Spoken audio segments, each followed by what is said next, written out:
welcome to It's Your Business with Mario Toneguzzi. Joining me today is Tony Spoletini, co-founder and co-owner with Mike Spolumbo of Spolumbo's in Inglewood. Thanks for joining us today, Tony. Thank you, Mayor.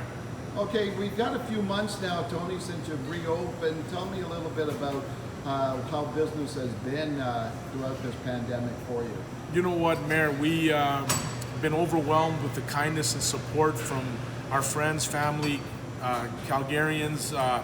You know, you got to reinvent yourself, Mayor, at different periods, like during the lockdown, during the 50%. There's, you know, you've got to reinvent. You got to try different ways of doing business. But at the end of the day, survival is the key, and we're surviving, and that is because of the kindness and generosity of all our friends, family, and customers. Okay, how has this pandemic changed your business? Well, basically it eliminated our corporate catering, Mayor, because virtually no one's still downtown, and so that was a big hit on the deli catering side. But for us, being multifaceted has been huge because the walk-up's been excellent. People coming in, buying food, sitting down now with the eased regulations, taking product home.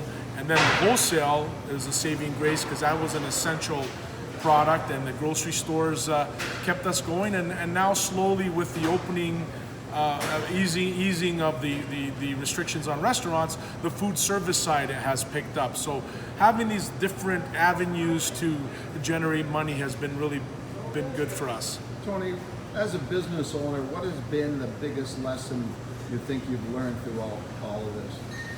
I think the biggest lesson, Mayor, is to not overextend, to do what you do best, to not run really fat. I think, you know, Mayor, you can see that with the energy industry, and I think with the pandemic, it's affected all of us. Is when times are good, it's human nature to maybe not be as tight as you can, right? And so the pandemic has kind of brought us back to our roots, back to being efficient and to running as you know, tight as possible. So when you know, when I look behind you, there's football helmets, there's footballs. Tony, there's you have a strong football background, obviously. How does it feel for you not having the CFL? Mayor, it's heartbreaking. You could see that it's the one league that is so fan-driven because every other league has been able to survive because of TV contracts. And I'm kind of disappointed, Mayor, that you know, there wasn't an avenue, whether it was through the owners or through the government, to at least play in a bubble, because I think we needed to have the CFL this year. It feels weird this past Monday, no Labor Day, but God bless the fans.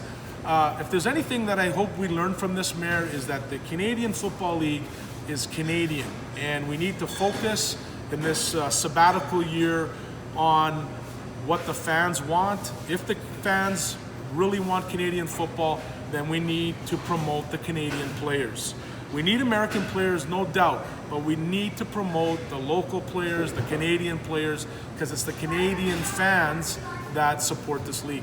Yeah. Some people are speculating, could this be the end of the CFL? What do you think about that? I don't think so, Mayor. I think maybe we're going to have to tighten the belt a bit, but if that's the case, Mayor, let's go back again to our roots. Like, I know through the pandemic, everyone's talking about, hey, let's bring some of the factories back to Canada. Let's not rely on you know, imports as much. And I think we have to do that with football. The beauty of the CFL is it's always been a nice marriage of Canadian players and American players.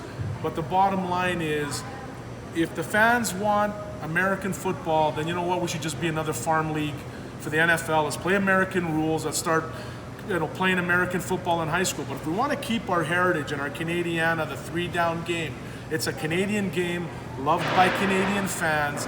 Let's promote the Canadian players. Okay, thanks for joining us today, Tony. Thank you, Bello.